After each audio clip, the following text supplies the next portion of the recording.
Aloha, and welcome to this episode of the Hawaii Smooth Jazz Connection. I am your host, Gwendolyn Harris. My guest today is a native of Detroit, Michigan, who is a musician, composer, and arranger. He is a proven entertainer for music lovers of all generations. He has opened for numerous contemporary musical giants such as Stevie Wonder, George Benson, The Average White Band, Temptations, Pieces of a Dream, and many others. His latest single, My Joy, is climbing the charts. I am happy to have him here today. Let's welcome Lord Yancyy to the show. Aloha. Aloha. It's good And, to be here with you. and welcome. Look at you looking all spiffy with that hat on. I love that hat. Well, thank you very much. Let's get started. I know a lot of people want to know, how did you get your start in music? Let me see, it takes me back a couple of years.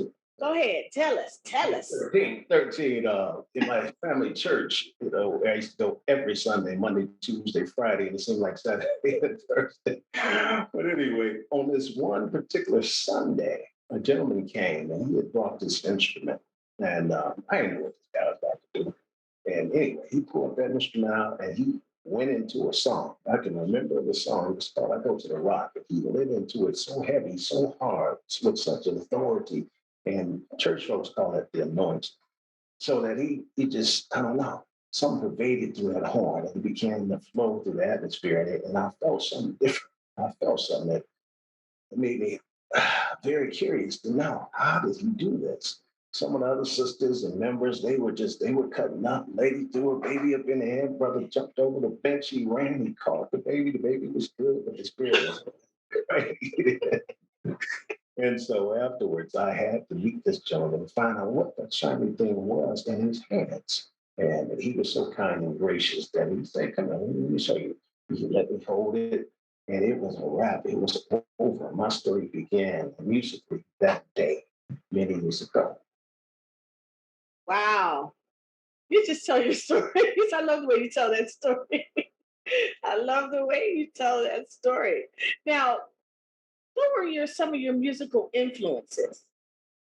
Of course, starting in the church, I used to listen to a gentleman by the name of Bernard Johnson, who was a gospel sax, and it was good. My man was good. Man, I made a mistake and I heard this guy named Grover Washington Jr. Yes. All bets was off then, okay? We didn't listen to secular music in my house, so Grover Washington, he was kind of a no-no at that time. And Uh-huh. was like, you know what? If that's gonna send me to that place with that guy with the pitchfork and the flames and the barbecue charcoals, I just got to go there because that music of Grover Washington, it spoke to me, and I'll tell you, it spoke to thousands of us around, millions of us around the world. It Mhm. inspired us to stay in music and to aspire to be more. But then after Grover, started listening to Coltrane and a couple of other co-founders of the genre that we love called jazz. And there's just so many to name. That's just a few. Now, where did you study music? I went to Interlochen, and then I went to the University of Michigan, and of course, high school as well. So those three places kind of gave me what I needed to come out in the world and do what I do. How many instruments do you play being a musician? Being a musician, well, I started out thinking I was going to come out of school and become a band director, but during that time, you get thrown so many different instruments in your face, and you have to learn the basics of all of them. But I would say the ones that stuck was piano and sax and one violin and a few other instruments. So I can do a little something on quite a few instruments, but those piano, saxophone, and flute, those are my favorites. And those woodwind instruments, right? Oh yeah. I tried See, trombone. We're gonna leave that brass. We're gonna leave see, I grew up playing music, so I love music. So I know what you're talking about starting because I started at the age of 6. So, um, but I need to get back into playing. I got out of it when I graduated college. I don't know why, but you know, time is not. I, You kill me. What's your favorite genre of music to play? Wow. Favorite genre of music. I don't have a favorite genre of music. My favorite, I played classical in college. I played jazz. I played gospel in the church. Let me see. I played R&B. I worked with some blues artists. I worked with some. I could keep country artists. So music. Uh, Right. Category. I don't even care about the category. Whatever's going to speak to that person in the audience and give them something that's going to inspire their week, their day. That's my favorite genre of music. I like that answer. I like that answer. Just play music. It's music. Now, with this COVID, of course, we're still in this COVID pandemic. And last year, it pretty much put everything to a halt. As far as the musicians, you guys couldn't go tour. It was just hard. What did you do during that time to keep your mind busy and to, you know, keep going? That's a really good question. I think when it first started, about 2, 3 months, I probably can speak for most musicians. We all were ready to pull our hair out of here. There's nothing like being in front of an audience, giving what you give and getting what they get.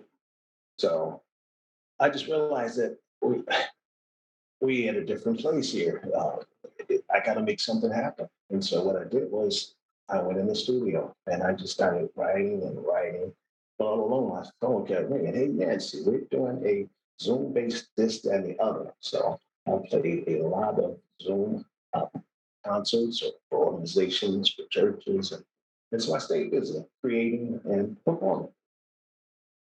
Now, have you been back in front of a live audience since then? Actually, I have. Yeah, I've played quite a bit over the last 2 months. What's that feel like to get back on stage in front of people? It feels like where you belong. But when you, like me, taking this whole pandemic thing very serious, it's kind of, you get a dual feeling. Uh, Want to make sure that you're safe and that you're protecting those that you love. I have a grandmother that I love to visit. And every now and again, you just might want to hug. You know what I mean? So it's just a lot that you think about while you're out there, but you're called to be there. So you have to do what you have to do. And of course, being in front of live audiences now, it's kind of hard. I guess, usually like here at the Blue Note, they used to, after the shows, the performers would come out and greet the audiences. But now it's kind of hard with that because either they're not going to do it or you have to mask up or you can't get too close to them. So how does that's different, isn't it? It feels different to you. It is very different, but the audience, they don't seem to mind. Many folks in the audience, they don't care about a mask. I can tell you every times I heard, can I have a picture? Can I take a picture? And then they look up at you, can you take your mask off? So it's very interesting being in this pandemic Well, world. I'm just hoping it's over soon so that you guys can get so we can get back to normalcy, when it comes time to the performances. Now, you've played with many people, you've opened for a lot of people. Who would be your dream collaboration? Who would you just love to collaborate with?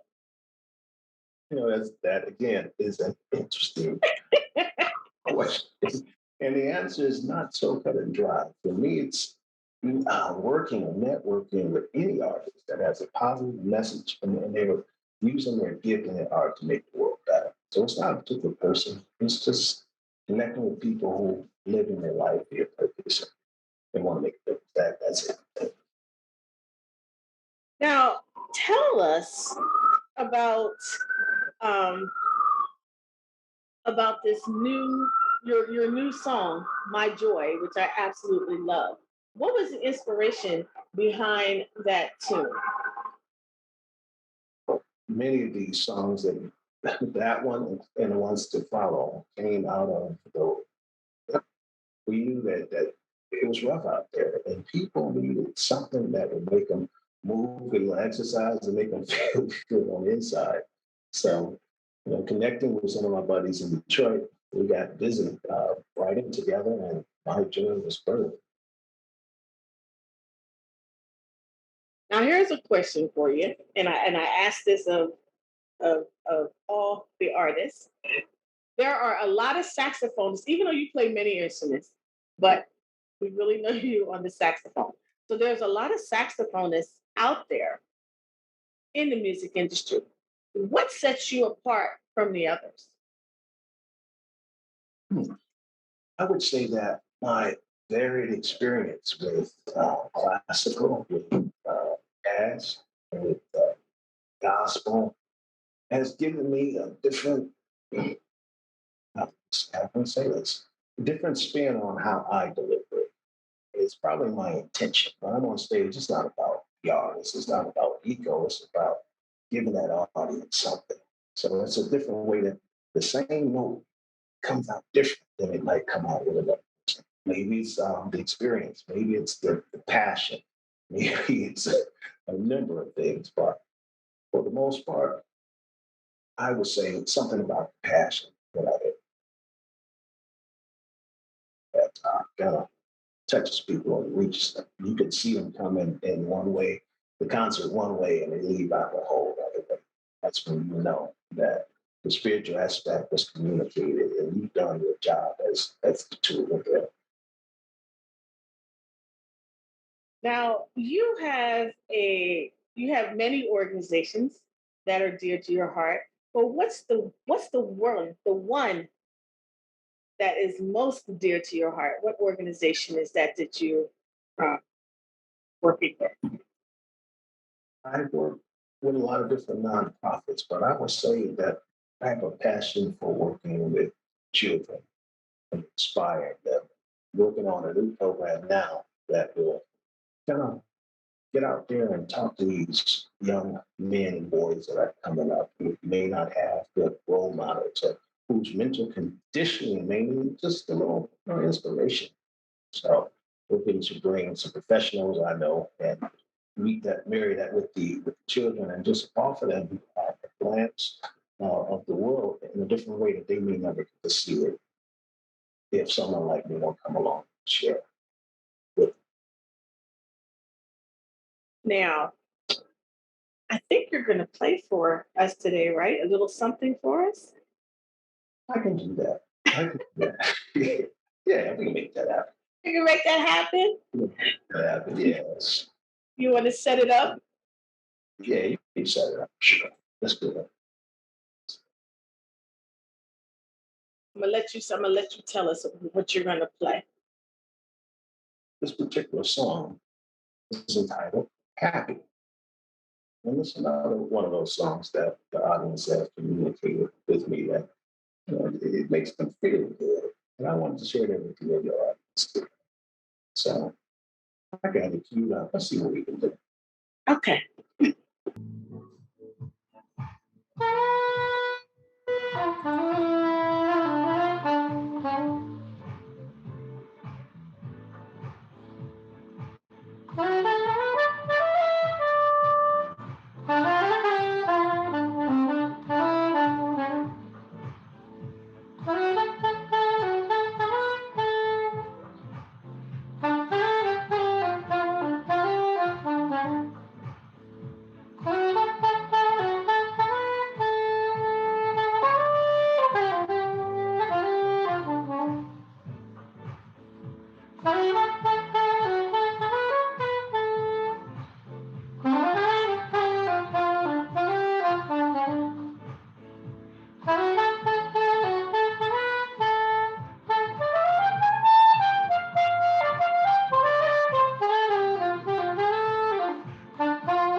thank you.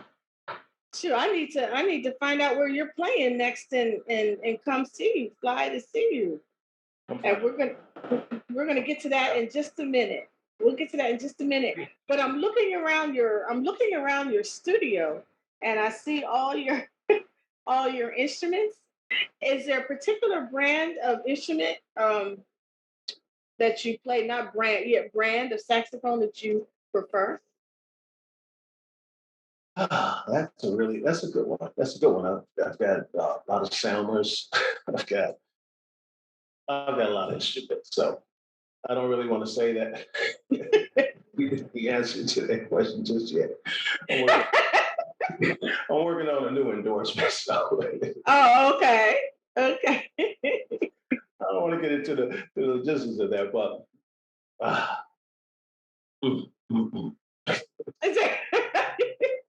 You know how it is. I haven't got this I particular do. endorsement yet, so I'm not going to say. uh, okay, I'm gonna be nice. I feel you. I feel you. But I just was noticing it, and I was just admiring all of your your instruments back there. You can't see the whole scope. I've got stuff. I'm pretty I, sure. I give them away. Okay, to kids now. Oh wow, that's nice. Absolutely, absolutely. I'm very passionate about that. I mean, I'd rather see a child with an instrument in their hand than with a gun any day. Oh So wow. over the years, that's been a program that I've supported and made sure that if I see a promising student, that I make sure they got what they need. If they can't afford it, we step in and we make it happen. Wow. That's that's awesome. Now, what advice? There's a lot of musicians that are coming out. There are a lot of new musicians coming out. What advice would you give a new artist coming into the industry today? What advice would I give them? I would tell them to honor your word, honor your commitments. Um, don't give more than what's required. Don't make this business about your ego. Make it about the fans that you represent. I would tell them to make sure you got a good PR person, like Miss Desiree Benson. Make sure you got good management. Make sure you got good support team because team is everything. And it's a whole lot of more things that I would say, but that'll take longer than the time we have today.